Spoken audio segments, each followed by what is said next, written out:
विदेश मंत्रालय की प्रेस कॉन्फ्रेंस बिल्कुल अभी हुई और अपनी प्रेस कॉन्फ्रेंस में भारत सरकार की तरफ से ये स्टेटमेंट जारी किया जा चुका है। सीज फायर की पुष्टि भारत सरकार ने भी कर दी है। अभी थोड़ी देर पहले अमेरिकी राष्ट्रपति का सोशल मीडिया पर ट्वीट आपने पढ़ा। डोनाल्ड ट्रंप ने लिखा था कि अमेरिका के इंटरवीन के बाद भारत पाकिस्तान दोनों ही राष्ट्र जो हैं वो सीज फायर के लिए रेडी हो गए हैं, युद्ध विराम के लिए रेडी हो गए हैं। और उसके तुरंत बाद विदेश मंत्रालय की प्रेस कॉन्फ्रेंस में भारत सरकार की तरफ से यह पुष्टि की जा चुकी है कि भारत सरकार भी सीज फायर की पुष्टि, भारत भी सीज फायर के लिए रेडी हो गया है, युद्ध विराम के लिए भारत भी तैयार हो गया है। और चलिए आपको सीधा प्रेस ब्रीफिंग में ही लेकर चलते हैं। Operations of India at 15:35 hours earlier this afternoon. It was agreed between them that both sides would stop all firing and military action on land and in the air and sea with effect from 1700 hours Indian Standard Time today. Instructions have been given on both sides to give effect to this understanding. The Directors General of Military Operations will talk again on the 12th of May at 1200 hours. Thank you.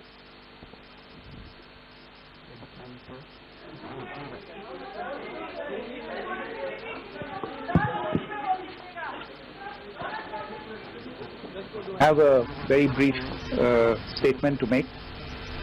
Following that, as you know, there will be a briefing by my colleagues from the military.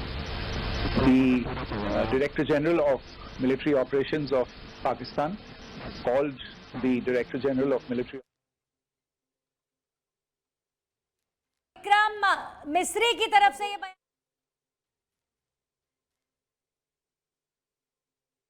15-20 minute की press briefing के माध्यम से हर एक बिंदु पर बातचीत हो रही थी, लेकिन अभी फिलहाल ये स्टेटमेंट ही जारी किया गया इस प्रेस ब्रीफिंग में। और ये स्टेटमेंट कहीं ना कहीं जो युद्ध से बेशक हमारा देश पाकिस्तान को मचोड़ने के लिए, खत्म करने के लिए पूरी ताकत रखता है, लेकिन कहीं ना कहीं भारतवासी भी ये चाह रहे थे कि शांति भी अगर हो जाए तो कोई दिक्कत नहीं है अगर पाकिस्तान नापाक हरकतें करने से बाज आ जाए।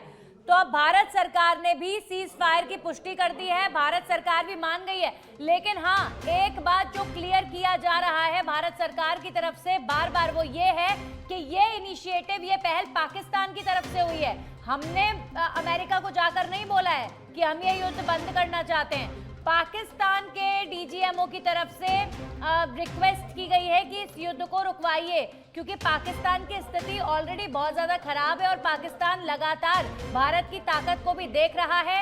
इसीलिए पाकिस्तान दुनिया भर में ये अपील कर रहा था कि इस तनाव को कम करवाइए, इस तनाव को कम करवाइए। तो अमेरिका ने इंटरवीन किया, लेकिन हाँ, एक बड़ा स्मार्ट एक्शन भारत की तरफ से, प्रधानमंत्री मोदी की तरफ से इस बीच लिया गया है कि उन्होंने एक चेतावनी पाकिस्तान को दे दी है कि कोई भी हिमाकत आतंकवाद की भारत की भूमि पर पाकिस्तान की तरफ से अगर होती है तो उसे भारत एक्ट ऑफ वॉर मानेगा। यानी कोई भी हरकत आतंकवादी करेंगे पाकिस्तान सरकार की सरपरस्ती में, पाकिस्तान आर्मी की सरपरस्ती में, तो फिर वॉर ही होगा। फिर पाकिस्तान को मौका नहीं मिलेगा किसी भी बात को रखने का, किसी भी बात को कहने का। और उसके बाद दुनिया में किसी की भारत सुनने वाला नहीं है। तो पाकिस्तान दो टूक के बाद समझ ले भारत सरकार की कि अब ये सीज फायर के लिए भारत मान गया है कि चलिए वहां के कम से कम जो सिविलियंस हैं, शायद उसके लिए भारत सरकार ने सोचा होगा कि हरकतें तो इनके आर्मी वाले और इनकी सरकारें करती हैं, या आतंकवादी करते हैं, इस बार चलिए इनको माफ कर देते हैं। लेकिन अगली बार अगर पाकिस्तान सरकार की सरपरस्ती में आतंकवाद भारत के अंदर फैला तो वो एक्ट ऑफ वॉर होगा और अब भारत पाकिस्तान को छोड़ेगा नहीं। कुल मिलाकर भारत का जो एजेंडा रहा, पहलगाम हमले में जो मौतें हुई उसका बदला भारत को लेना था। भारत ने मिसाइलें बरसाई आतंकवादियों के ठिकानों पर, आतंकवादियों के ठिकानों को नष्ट किया। मसूद अजहर के कई रिश्तेदारों को मार गिराया, कई आतंकवादियों को मार गिराया। और उसके बाद जब पाकिस्तान ने जवाबी कार्रवाई की, इतना बुज़दिल देश है, आप देखिए कि भारत ने आतंकियों को मारने का वो एक्ट किया। उसके बाद हिंदुस्तान के अंदर, भारत के अंदर पाकिस्तान सिविलियंस को टारगेट करके मिसाइलें छोड़ रहा था, लेकिन महान हमारे देश का डिफेंस सिस्टम जितनी तारीफ की जाए उतना कम। इतने गोले, इतनी मिसाइलें बरसाई गई पाकिस्तान की तरफ से, सबको नेस्तनाबूद कर दिया और वहां के सारे ड्रोन्स को खत्म कर दिया। जब पाकिस्तान की स्थिति अगर दोबारा से भीख मांगने वाली हो गई तो वो गया अमेरिका के पास इस भीख के लिए कि आप प्लीज इस तनाव को कम करवाइए, इस युद्ध को रोकिए। तो अब भारत एक चीज कह रहा है कि ठीक है, हम रेडी हो गए हैं, हमें युद्ध आगे नहीं करना, लेकिन अगर कोई भी कार्रवाई भारत की भूमि पर पाकिस्तान की तरफ से आतंकवाद की हुई तो वो एक्ट ऑफ वॉर होगा। हमारे सहयोगी मनोहर विश्नोई जुड़ गए हैं। मनोहर, इसे स्मार्ट डिसीजन बोलेंगे भारत का कि पहलगाम अटैक को लेकर पाकिस्तान को जवाब देना था कि तुमने हरकत करी, हमने मुंहतोड़ जवाब दिया, आतंकवादी ठिकानों पर निशाने साधे और वहां पर खूब गोले फेंके, खूब मिसाइलें फेंकी और अब युद्ध भी छिड़ गया था ऑलमोस्ट। लेकिन अमेरिका ने समझाया तो भारत ने बोला चलिए कोई बात नहीं, इनको माफ कर देते हैं, लेकिन अगली बार से बर्दाश्त नहीं करेंगे। Smart decision. हाँ बिल्कुल, देखिए नंदनी, ये बहुत स्वागत योग्य है, लेकिन भारत का अपर हैंड इसलिए इसमें कहा जा सकता है कि भारत ने जो एक मेन जो मुद्दा था, जिस तरीके से आप जो लगातार खबरों में दिखा रहे हैं कि भारत ने ये कहा है कि अब अगली कोई कार्रवाई, आतंकी कार्रवाई हुई तो वो युद्ध माना जाएगा। ये जो एक पूरे दुनिया में जिस तरीके से सीज फायर का जो केंद्र बिंदु है, ये सेंटेंस है। इस सेंटेंस को पाकिस्तान ने एग्री किया होगा, अमेरिका ने दोनों तरफ से बातचीत करने के बाद में तब जाकर के ये सीज फायर की स्थिति पैदा हुई होगी। क्योंकि जैसे ट्रंप ने जो ट्वीट किया और उसके बाद में भारत सरकार ने पुष्टि भी की है, तो उससे साफ जाहिर होता है कि ट्रंप ने कहा है कि यूएस ने मीडिएशन किया है लगातार दोनों देशों से बातचीत करके जी। और बातचीत में साफ तौर से कुछ नए इश्यूज थे, कुछ पुराने थे, उस पर चर्चा हुई होगी। लेकिन खास जो मुद्दा था भारत की तरफ से, जो जिस तरीके से आज दिन भर में जिस तरीके पैनिक खड़ा हो गया था बाड़मेर, जैसलमेर और जोधपुर में, जिस तरीके से एक जो लॉकडाउन लगा दिया गया था, लेकिन उसके बाद जिस तरीके से जो प्रधानमंत्री की तीनों सेनाओं के अध्यक्ष सीडीएस के साथ बैठक हुई, उसमें ट्रंप का जो बातचीत थी, उसके बाद फैसला जो करना था वो किया, उसके बाद नॉर्मल सिचुएशन हो गई। तो ये चीज तब हुई है जब विश्व बिरादरी में और यूएस की मीडिएशन में दोनों देशों ने एग्री किया होगा और पाकिस्तान ने ये माना होगा कि अगली कोई कार्रवाई हम नहीं करेंगे और किसी भी तरीके की आतंकी कार्रवाई का हम सपोर्ट नहीं करते। अगर हुई है तो उसमें भारत जो कह रहा है उस बात से हम सहमत हैं। तो ये जो बड़ी जीत भारत की हुई है और भारत ऑलमोस्ट इस बार फाइनल डिसीजन में था कि किसी तरीके से अब कोई मौका नहीं चूकना है आतंकवाद को खत्म करने के लिए। परेशान हो गए हैं, थक गए हैं। ऐसा पड़ोसी जिस देश के नजदीक हो, जो आतंकवादियों को खाना पानी देता रहता हो, उन्हें अपने देश की जनता को तो वो भूखा मारता है, आतंकवादियों का पेट भरता है और फिर हमारे देश के मासूम लोगों को परेशान ये लोग करते हैं, हमारे फौजियों को परेशान ये लोग करते हैं। तो अब दो टूक इस बार मुझे लगता था सरकार ने निर्णय ले लिया था मनोहर जी कि आप इनको छोड़ना नहीं है, आर्या पार ही होगा, अब आगे जो होगा वो आर्या पार होगा। लेकिन अमेरिका के इंटरवीन के बाद कुछ वहाँ के, क्योंकि भारत तो देखिए ऐसा देश है जो कम से कम किसी भी देश के जो मासूम लोग होते हैं उनके बारे में ज़रूर भारत सरकार ने विचार किया होगा कि अपनी हरकतों से सरकार बाज आ जाए, इनकी आर्मी बाज आ जाए, हम इन्हें छोड़ देते, इसलिए छोड़ दिया। एक और महत्वपूर्ण बात मनोहर जी जो इस पूरे ऑपरेशन सिंदूर में नजर आई, भारत का एजेंडा पाकिस्तान से युद्ध का नहीं था, भारत का एजेंडा था आतंकवादियों को मुंहतोड़ जवाब देने का, पहलगाम हमले को लेकर आतंकवादियों को खत्म करने का, वही भारत ने किया था। उसके बाद पाकिस्तान ने जो हरकत करी, युद्ध उसने छेड़ा। बिल्कुल नंदी, आप सही कह रहे हैं। देखिए इसमें 2 पॉइंट मैं आपको बताऊंगा। पाकिस्तान ने जिस तरीके से बैकडोर से पहलगाम जो हमला करवाया, उसमें 2 चीज़ें, एक तो क्या है कि वहाँ पर पत्थर फेंकने वाले खत्म हो चुके थे। पहले जो माहौल बना हुआ था, लोग जिस तरीके से जो करते थे वो पत्थर फेंकने के लिए जो युवा है जो अवेलेबल रहते थे, अब वो नहीं है। चूंकि वहाँ पर टूरिज्म इतना हो गया कि लोगों की इनकम होने लग गई और हर युवाओं को और रोजगार मिल गया, तो वहाँ पर वो लोग फ्री नहीं थे। तो पाकिस्तान के लोगों को ये लगा कि अब यहाँ पर हम किस तरीके से अटेंशन करें, वो हमारे पास में कुछ लोकल जो सपोर्ट नहीं मिल रहा है जी। तब जाकर के इन्होंने इस तरीके से ये हरकत करी पहलगाम वाली, और धर्म के नाम पर इन चीज़ों को किया गया। धर्म के नाम पर इसलिए किया गया कि ताकि भारत में बहुत बड़ा बवाल खड़ा हो जाए कि भारत में हिंदू मुस्लिम का जो मुद्दा अब चल रहा है जो उसको और बड़ा करके इस तरीके से फायदा उठाया जाए, ये कोशिश करी उन्होंने। लेकिन जिस तरीके से भारत ने जो जवाब दिया, उसके बाद में दुनिया भर में पाकिस्तान तो एक्सपोज पहले ही था, लेकिन अब इस पूरी कार्रवाई में जिस आतंकवादी अड्डों पर हमला करके और जो विश्व बिरादरी को साथ लेकर के जो काम किया, उसके बाद पाकिस्तान बिल्कुल बैकफुट पर था। पाकिस्तान के जो रक्षा मंत्री, विदेश मंत्री कई बार कोशिश की है, यूएस को कहा है कि अब मध्यस्थता करो और हम वार्ता के लिए तैयार है। तो आखिरकार जिस तरीके से यूएस ने जो मीडिएशन किया और उसके बाद ये नतीजा निकला है, तो ये सीज फायर होना सबके लिए स्वागत है। एक बड़ा अच्छा यहाँ पर भारत का जो इसे बोलेंगे कि एटीट्यूड जो दिखाया गया है कि हम नहीं कह रहे हैं कि आप ये ऑपरेशन रोकिए, हम तो तैयार हैं, हमारे पास पूरी ताकत है तुम्हें खत्म करने की। लेकिन एक बात जो भारत ने स्टेटमेंट जारी करके सिद्ध कर दी है कि पाकिस्तान रो रहा है, हम नहीं रो रहे हैं। पाकिस्तान के डीजीएमओ की तरफ से अमेरिका से कहा गया है कि इस युद्ध को रुकवाइए, यानी वो परेशान है इस युद्ध से, हम सक्षम हैं, हम परेशान नहीं हैं। एक और बात जो आपके जरिए मैं जानना चाहूंगी, पाकिस्तान देखिए है तो वैसे धोखेबाज मुल्क। पाकिस्तान ने पहले भी बहुत सारी ट्रीटीज, बहुत सारे ऐसे जो हिंदुस्तान भारत के साथ जो इनकी डील्स हुई हैं उसका उल्लंघन किया है। सीज फायर तोड़ने का काम ये लोग हमेशा से करते रहते हैं, घुसपैठियों को घुसाने की कोशिश हमेशा से इन्होंने करी है। तो अभी भी लेकिन भारत जो है वो पूरी तरीके से भरोसा पाकिस्तान पर करेगा नहीं, ये भी तय है। और इसी बीच सर एक बड़ी खबर आ रही है, फिर आती हूँ आपके पास। सीज फायर को लेकर रक्षा मंत्रालय की प्रेस कॉन्फ्रेंस हुई है। सीज फायर को लेकर कॉन्फ्रेंस होगी, माफ कीजिएगा, कुछ देर में 6:15 पर रक्षा मंत्रालय की प्रेस कॉन्फ्रेंस होने वाली है। अभी फिलहाल मिनिस्ट्री ऑफ एक्सटर्नल अफेयर्स की तरफ से विदेश सचिव विक्रम मिस्री ने एक स्टेटमेंट जारी किया था और उसके बाद उन्होंने प्रेस ब्रीफिंग में बहुत कुछ कहा नहीं। तो अब मुझे लगता है जो डिटेलिंग दी जाएगी इस युद्ध विराम की, वो 6:15 पर जो प्रेस ब्रीफिंग होगी उसमें सारी डिटेलिंग होगी। उसमें सब कुछ बताया जाएगा कि कैसे भारत पूरी तरीके से तैयार था, लेकिन अमेरिका के इंटरवेंशन के बाद भारत इस सीज फायर के लिए राजी हो गया। आप देखते हैं हर दिन जब प्रेस ब्रीफिंग मनोहर जी हो रही थी तब एवरीडे हर एक पॉइंट पर विक्रम मिस्री बात रखते थे। 25 से 30 मिनट की प्रेस ब्रीफिंग हर दिन हुई है जब जब युद्ध को लेकर कोई बातचीत हुई तो। लेकिन आज सिर्फ 2 मिनट के लिए वो आए, विक्रम मिस्री ने एक स्टेटमेंट जारी किया और वे चले गए। और अब ऑफिशियल प्रेस ब्रीफिंग होगी जिसमें सारी डिटेलिंग रखी जाएगी।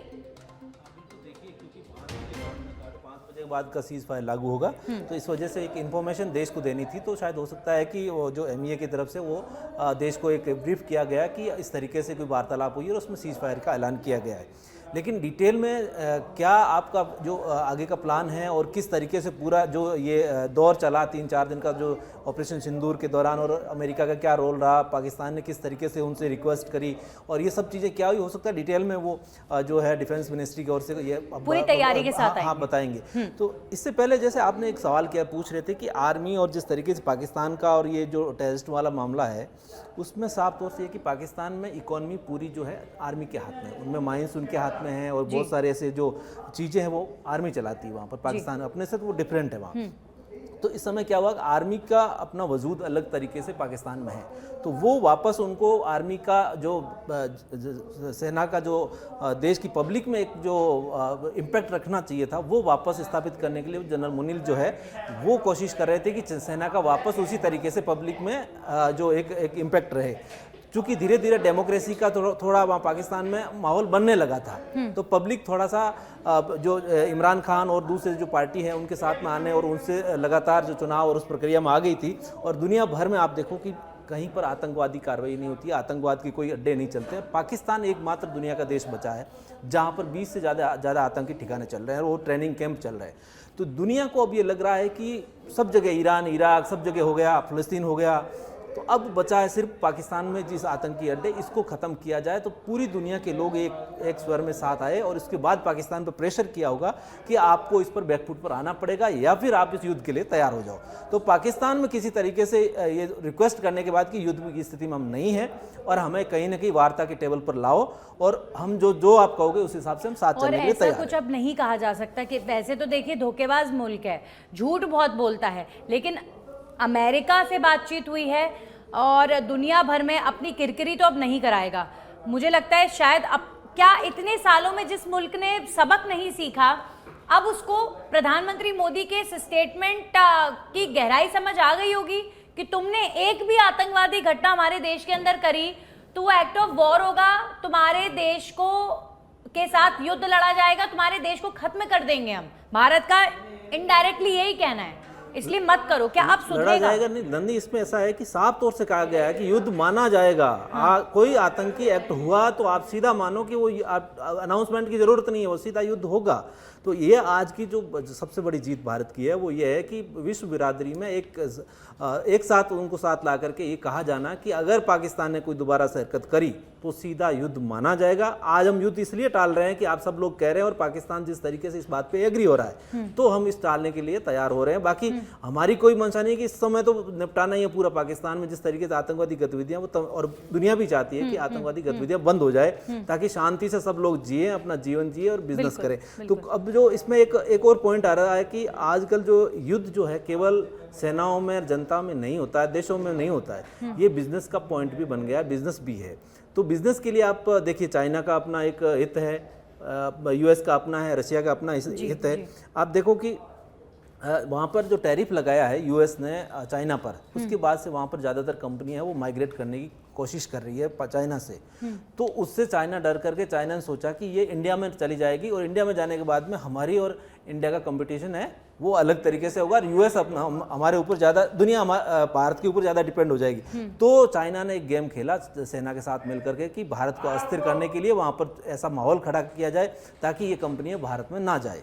तो हो सकता है कि बैकडोर से इस तरीके से कोई चीजें रही हो, बिजनेस का माइंड रहा हो, तो ये कुल मिलाकर के ऐसी सिचुएशन बनी और आज आखिरकार 3-4 दिनों का जो जिस तरीके से पैनिक था उसकी जो अंजाम है वो शांतिपूर्ण तरीके से सीज फायर। लेकिन मनोहर जी एक बात पाकिस्तान को इस बार तो समझ आ गई होगी, ये तो बात तय है कि जब हमारे पास इतने संसाधन नहीं थे तब भी हमने पाकिस्तान को बहुत बुरी तरीके से हराया था।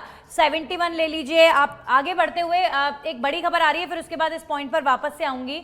सीज फायर को लेकर विदेश मंत्री एस जयशंकर का बयान भी सामने आ गया है। भारत और पाकिस्तान सीज फायर के लिए सहमत हैं। विदेश मंत्री का ऑफिशियल स्टेटमेंट, मतलब ये युद्ध विराम अब मानिए हो गया। भारत सरकार का स्टेटमेंट आ चुका है, भारत तो इस युद्ध को समाप्त कर चुका है, इस युद्ध को विराम लगा चुका है, लेकिन दो टूक के साथ कि अगला कोई भी अगर आतंकी कदम पाकिस्तान उठाता है, आतंकवाद को पनाह देता है, आतंकवादी घटनाएं अंजाम देने की कोशिश करता है तो एक्ट ऑफ वॉर में उसको माना जाएगा।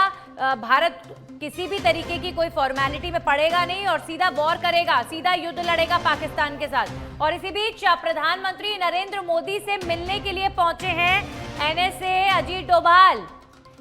एनएसए अजीत डोभाल जो लगातार बीते 3 दिनों से पीएम मोदी को रिपोर्ट कर रहे थे और एनएसए अजीत डोभाल के लिए तो क्या कहने, पाकिस्तान के ऊपर बीते दिनों में, बीते कुछ सालों में जो स्ट्राइक्स हुई हैं, जो ऑपरेशन सिंदूर हुआ या सर्जिकल स्ट्राइक हुई या एयर स्ट्राइक हुई, उसमें सबसे बड़ा दिमाग प्रधानमंत्री नरेंद्र मोदी से लेकर एनएसए अजीत डोभाल का ही रहा है। और आज ये मुलाकात जाहिर तौर पर आगे की रणनीति के लिए होगी।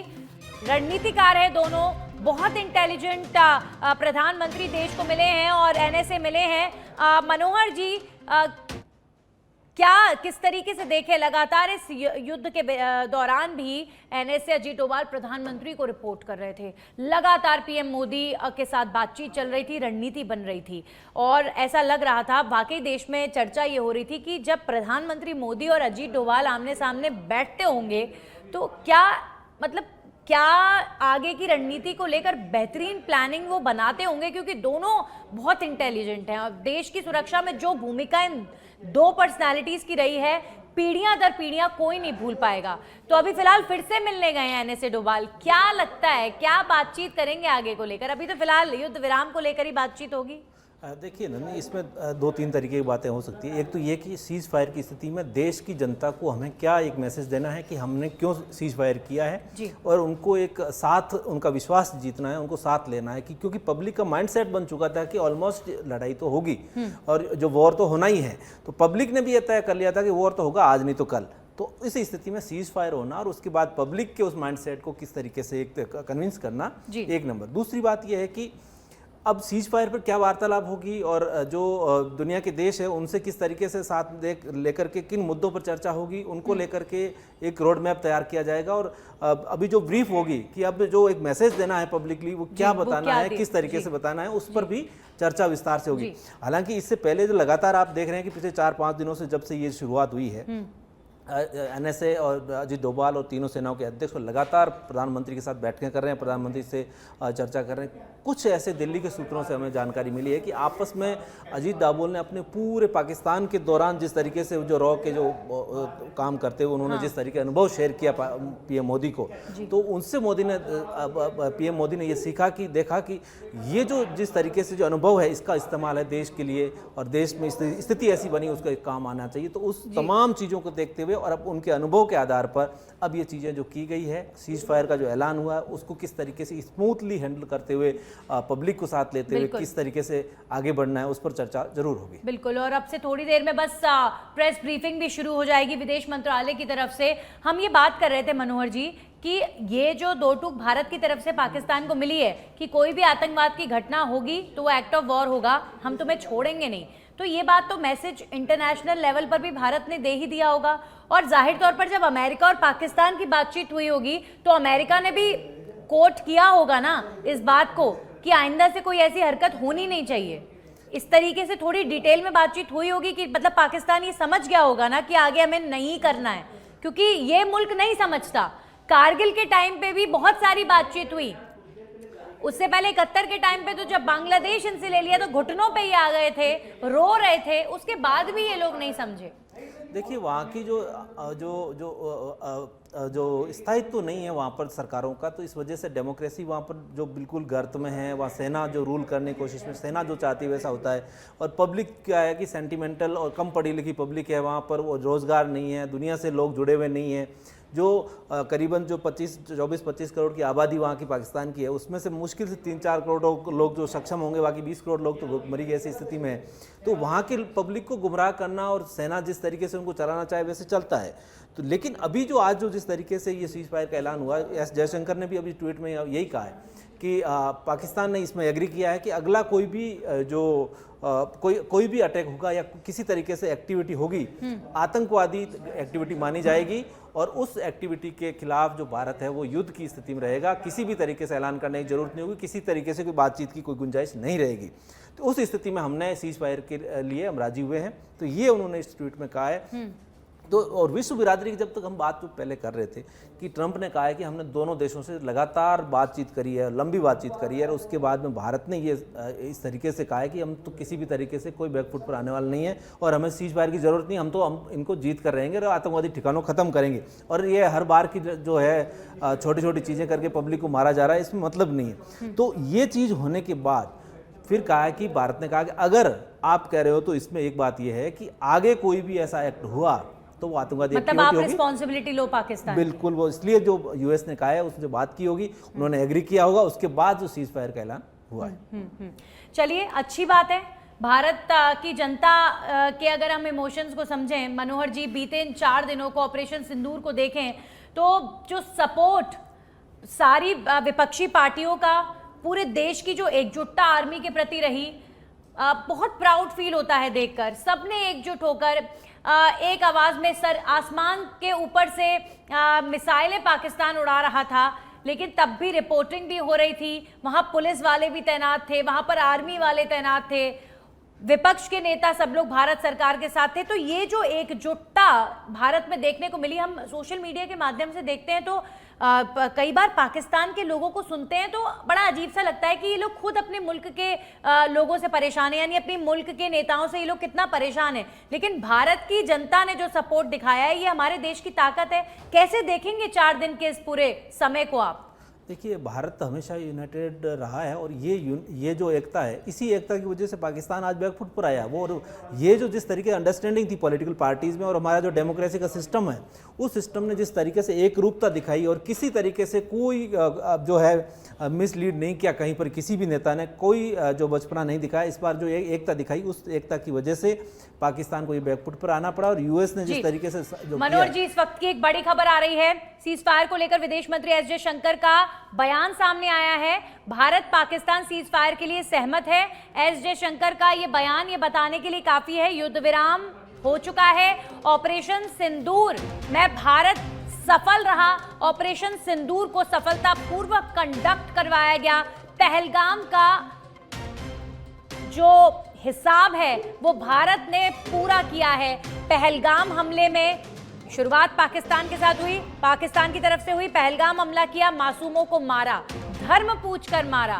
फिर उसके बाद 14 दिन का समय भारत सरकार ने, भारतीय सेना ने लिया और जो मुंहतोड़ जवाब दिया है, सीधा निशाने पर, आतंकी ठिकानों पर मिसाइलें दागी, आतंकवादियों को मारा। लेकिन ये बुज़दिल मुल्क भारत के सिविलियंस को टारगेट कर रहा था, लेकिन हमारे air defence system, solid air defence system ने हमारे सरों को और ज्यादा फख्र से उठा दिया है कि जिस तरीके से पाकिस्तान की मिसाइलों को धू-धू कर उड़ाया है। एक भी मिसाइल आप देखिए, आप परसों की रात को देख रहे थे, जम्मू से लेकर राजस्थान के कई क्षेत्रों में, बाड़मेर, जैसलमेर, फिर आप पंजाब की तरफ आ जाइए, उसके अलावा आप इर्द गिर्द पूरे नॉर्थ इंडिया में जिस तरीके से अटैक पाकिस्तान की तरफ से हुआ, वो अटैक नेस्तनाबूद कर दिया। उस अटैक को होने ही नहीं दिया गया।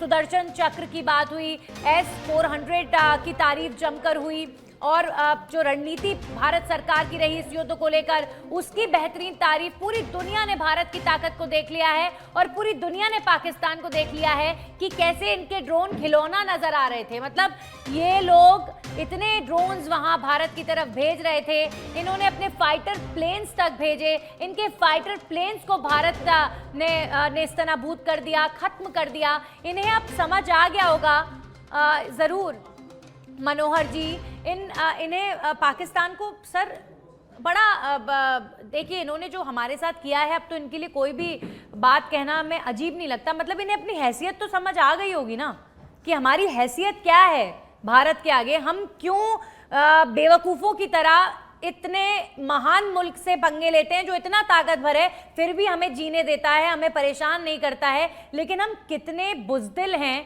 ज़रासे से हैं, ताकत नहीं है, पैसा नहीं है, ताकत भी देख ली भारत की, फिर भी बार बार हम इनसे पंगे लेते हैं। अब समझ आ गया होगा इस बार जैसे एयर डिफेंस सिस्टम ने भूमिका अदा की। देखिए, इस वजह से तो उन्होंने विश्व बिरादरी के सामने बार बार गिड़गिड़ाया कि बार बार कि हम ऐसी स्थिति में नहीं है कि हम इनसे लड़ाई लड़ पाए, क्योंकि भारत और पाकिस्तान का कोई कंपैरिजन नहीं। जो हर दृष्टि से आप देखिए, वहाँ की 6 लाख की सेना, हमारी 16 लाख सेना है, और आप देखिए वो डिफेंस का सिस्टम उनके पास कुछ नहीं है, हमारे पास जिस तरीके से मतलब जो चाहा वो टारगेट पूरा किया, और वो सामने से जो पटाखे जो फोड़ रहे थे उनको तो वहीं ख़त्म कर दिया। मतलब कहने का मतलब ये है कि भारत इतना आगे है टेक्नोलॉजी में, हो चाहे किसी भी तरीके 100 टाइम्स आगे, तो पाकिस्तान और भारत का तो कोई मुकाबला ही नहीं है। तो पाकिस्तान ने पहले से ही मान लिया कि अब इस युद्ध की स्थिति में आएंगे तो हो सकता है कल को हमारा भूगोल बदल जाएगा, और पहले जो बदल गया इससे और बदल जाएगा, और हो सकता है कि इससे पाकिस्तान खत्म होने की स्थिति में आ जाए, क्योंकि उस तरफ बलूचिस्तान का मामला है, इस तरफ ये है। तो लड़ाई का जो अंत होगा वो पता नहीं कहाँ जाके रुकेगा, और पाकिस्तान का अस्तित्व रहेगा नहीं रहेगा। तो उस समय इन्होंने देखा कि अब और कोई चारा नहीं है, तो दुनिया के सामने हाथ फैलाओ और कहो कि हमारे बीच में कोई समझौता करवाओ, और हम जो है राजी है हर बात के लिए, हम मरना नहीं चाहते। तो कुल मिलाकर पाकिस्तान इस बात पर जो है सरेंडर किया कि अब जाकर मनोहर जी, भारत की डिप्लोमेसी पर क्या कहेंगे? जो सपोर्ट यूरोपियन संघ के सारे देशों ने दिखाया, जो सपोर्ट अमेरिका ने भारत की तरफ दिखाया, जो डिप्लोमेसी प्रधानमंत्री नरेंद्र मोदी की बीते सालों की रही है, इस बार के युद्ध में क्लियर नजर आ रही थी। किसी ने भी भारत के सामने कुछ उल्टा बोलने की हिमाकत नहीं करी। चाइना तक, जो भारत का कोई बहुत अच्छा दोस्त नहीं है, वो भी शांत बैठा हुआ था, अदरवाइज वो बहुत खुल के बोलता था पहले। देखिए नंदी, अल्टीमेट इस बार का कॉम्बिनेशन था, किसी तरीके से कोई लूप नहीं रहा, सभी लोगों का आपस में कॉम्बिनेशन, और दुनिया से जो वार्तालाप करके जो मिशन शुरू किया गया था सिंदूर, वो जो है सक्सेसफुल जाने वाला था, सब कुछ होने वाला था, कंप्लीट हो चुका था ऑलमोस्ट। अभी एक ऐलान ही बाकी था, और वो कौन सी डेट रहती कि उस दिन में बाद में पाकिस्तान क्या होता। लेकिन जिस तरीके से सभी लोगों ने, रक्षा मंत्री हो, विदेश मंत्री हो, चाहे आपका जो NSA हो, आप चाहे जो तीनों सेनाओं के जो अध्यक्ष हो, या PM, सबसे जो ज़्यादा क्रेडिट उनको जाएगा, क्योंकि लगातार जो एक सामंजस्य बिठा करके सब लोगों के साथ बैठक कर रहे थे, तो उन्होंने जिस तरीके से लीड किया और दुनिया को जिस तरीके से साथ दिया है, वो अल्टीमेट एक जो दौर रहा। डिप्लोमेसी में भारत इस समय बहुत सक्सेसफुल स्थिति में है, और जो जिस तरीके से सफलता जो इसमें जो अर्जित करी आज जो सीज फायर का कौन कौन से देशों का जिक्र करना चाहेंगे आप, तो जो बेहतरीन सपोर्ट मिला है? UAE का जिक्र कैसे? UAE का तो ऑलमोस्ट, क्योंकि UAE का बिजनेस माइंड है, तो वो टोटली भारत के फेवर में। UAE में कभी भी वो नहीं चाहते थे कि इस तरीके टेरर एक्टिविटी का सपोर्ट करे, कभी किया ही नहीं थे, वो अभी भी नहीं कर रहे थे। इसके अलावा आप देखिए दूसरे जो देश जो है, इजराइल का सबसे बड़ा मैं इसमें जिक्र करना चाहूँगा, जो कहीं नहीं आया। इजराइल बैकडोर से सिर्फ भारत को यूएस और इन लोगों के तो डिप्लोमेटिक सपोर्ट है, लेकिन जो इजराइल का जो सपोर्ट है किसी तरीके सामरिक दृष्टि से हो चाहे डिप्लोमेटिक दृष्टि से हो, इवन यहाँ तक कई लोग तो जो डिफेंस से लोग जुड़े हुए हैं कुछ वो ऐसे चर्चा करते हैं कि इजराइल तो ये कह रहा है कि हमें तो सिर्फ एक एयरपोर्ट दे दो, बाकी काम हम देख लेंगे। तो मतलब कुल मिलाकर के वो ये चाहते हैं कि आपके ऊपर कुछ नहीं आएगा, सिर्फ एक एयरपोर्ट दे दो, हम काम देख लेंगे, क्योंकि वो खुद आतंकवाद से परेशान मुल्क है। उन्होंने किया, फिलिस्तीन को खत्म किया ना, वो किया है। अब भारत क्या दुनिया की जो सारी जो आतंकवादी गतिविधियां हैं वो पाकिस्तान से जनरेट होती है, क्योंकि कैंप सिर्फ और सिर्फ दुनिया में वहीं बचे हैं 20 कैंप जो चल रहे हैं पाकिस्तान में। दुनिया में कहीं नहीं, ईरान इराक वाला खात्मा हो गया, यमन में थोड़ा बहुत यूती वाला कार्यक्रम चल रहा था, उसमें जो इजराइल ने वहां पर वो खत्म कर दिया अभी थोड़े दिनों पहले ही। कुल मिलाकर के अभी कोई ज्यादा कहीं पर इतना अनरेस्ट है नहीं जितना पाकिस्तान में। और पाकिस्तान में वजह यह है कि वहां पर सेना और जो डेमोक्रेसी है वो आपस में टकरार। हाँ, लेकिन हाँ बहुत क्लियर पिक्चर भारत के दुश्मनों की भी इस युद्ध में देखने को मिल गई। ऑपरेशन सिंदूर में टर्की चाइना की भूमिका खुलकर नहीं आया, खुलकर नहीं आया, लेकिन बैक सपोर्ट इनके जो वेपन्स आ रहे थे उसमें चाइनीज मटेरियल जो ठीक है वो व्यापार इनके साथ हुआ होगा, लेकिन बैक एंड पर पहले से लिया हुआ था, सब कुछ पहले से इनके पास था, खुलकर नहीं आया, यूज किया था। लेकिन टर्की ने जो हरकतें करी हैं ये वाकई पहले लगता था कि ठीक है डिप्लोमेटिकली जो बयानबाजी हो रही है पाकिस्तान को सपोर्ट करता है, लेकिन जो शुरुआत से लेकर अभी तक जो टर्की की भूमिका रही, सिर्फ एक टर्की ही था जो पाकिस्तान के साथ खड़ा हुआ नजर आ रहा था, बाकी किसी ने भी पाकिस्तान को सपोर्ट नहीं किया, पाकिस्तान के साथ दूरी बनाकर रखी। इनफैक्ट टर्की भी देखिए कोई ज़्यादा बड़ा कोई पावरफुल जो नेशन नहीं है, इतना बड़ा नहीं है जितना कि ये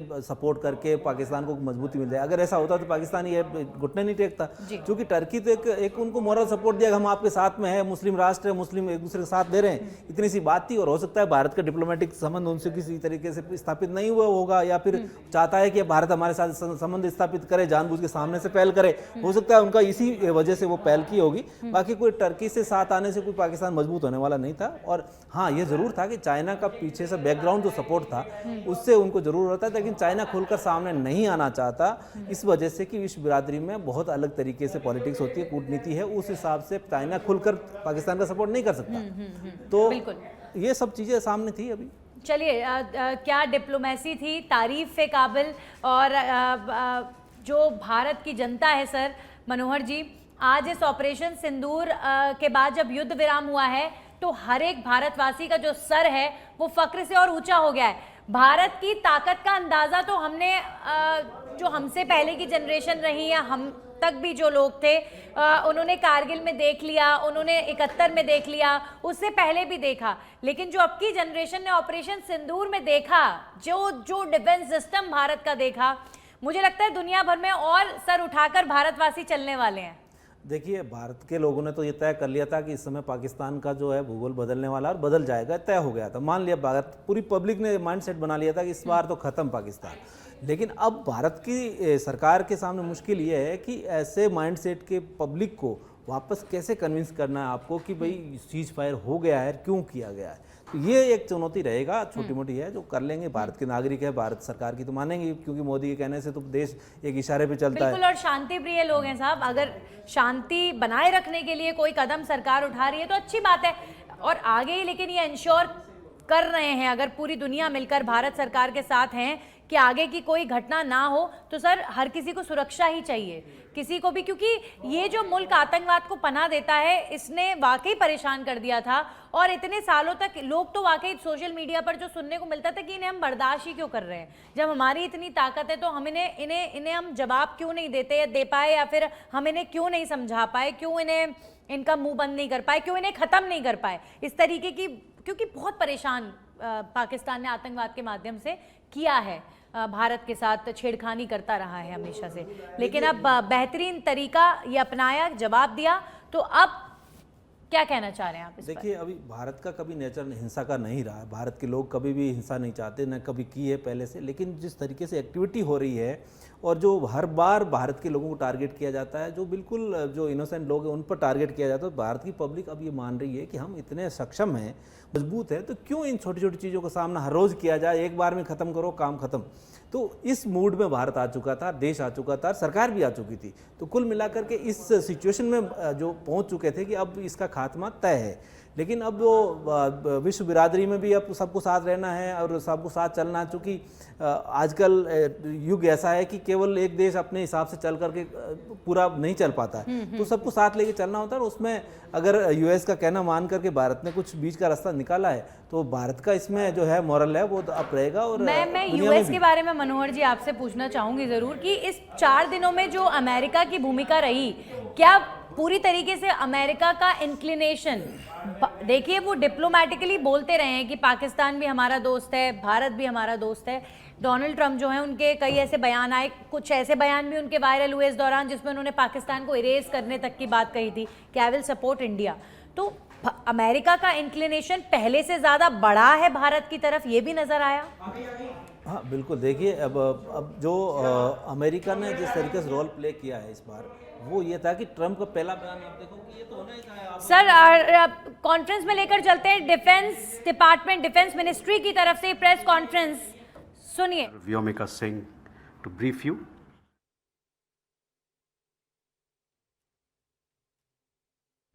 और जो सीज फायर है, युद्ध विराम है, उसे लेकर पूरी डिटेलिंग इस प्रेस ब्रीफिंग के माध्यम से आपके सामने रखी जाएगी। It said, you're aware, there's an understanding that has been reached to stop all military activities at sea, on the air and on the land, and the Indian Navy, Indian Army and the Indian Air Force have been instructed to adhere to this understanding. Since the tragic events at Pahalgam, you're aware that our responses have been measured and very responsible. Details of these have been shared with you over the past few days through our various press briefings. What has also happened is that there is a significant amount of misinformation that is being undertaken from the other side. And as a professional military organization, we thought it is also our duty to dispel those misinformation aspects, as also state the facts of the case as they stand. Towards that, I will now hand over to my colleague, Colonel Qureshi.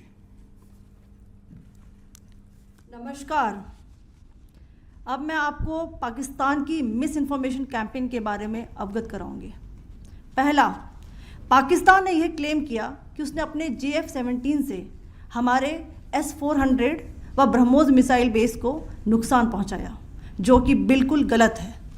दूसरा, उसका ये भी miss information campaign था कि हमारी airfields जो कि सिरसा, जम्मू, पठानकोट, बठिंडा, नलिया और भुज में हैं, ये उसका मिस इन्फॉर्मेशन भी बहुत गलत है। तीसरा, पाकिस्तान के मिस इन्फॉर्मेशन कैंपेन के मुताबिक हमारे एम्यूनिशन डम्प्स जो चंडीगढ़ और बियास में हैं उसका डैमेज हुआ, यह भी बिल्कुल गलत है। हमने आपको मॉर्निंग ब्रीफिंग में बताया था विद फैक्ट्स एंड फिगर के साथ कि ये सारी चीज़ें बिल्कुल सही सलामत हैं।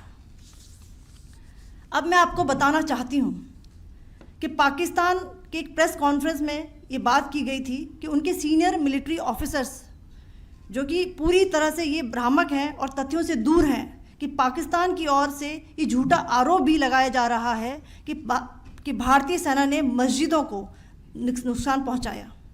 मैं इससे बिल्कुल स्पष्ट करना चाहती हूं कि India is a secular nation और हमारी सेना भारत के कॉन्स्टिट्यूशनल वैल्यूज़ की एक बहुत प्यारी झलक है। इंडियन आर्म्ड फोर्सेस ने पाकिस्तान को बहुत भारी नुकसान पहुंचाया, उनके मिलिट्री इंफ्रास्ट्रक्चर्स को, चाहे वो लैंड एसेट्स हों या फिर उनके एयर एसेट्स। यही नहीं, इंडियन आर्म फोर्सेस ने पाकिस्तान की एयरफील्ड्स स्कर्दू, जकोबाबाद, सरगोदा और बुलारी को बहुत नुकसान पहुंचाया। इसके अलावा पाकिस्तान के air defence system, radar system, उनको भी एयर स्पेस में अनटेनेबल किया। यह भी बताना चाहती हूँ कि लाइन ऑफ कंट्रोल के पास पाकिस्तान के command and control logistic installations और उनके मिलिट्री इंफ्रास्ट्रक्चर्स, मिलिट्री पर्सनल्स का इतना भारी नुकसान हुआ कि पाकिस्तान की ऑफेंसिव व डिफेंसिव कैपेबिलिटी को नष्ट कर दिया गया। अंत में मैं फिर से ये बात दोहराना चाहूँगी, इंडियन आर्म फोर्सेस पूरी तरह से तैयार है, सतर्क है और भारत की संप्रभुता और अखंडता की रक्षा के लिए पूरी तरह से कमिटेड है। धन्यवाद। जय हिंद।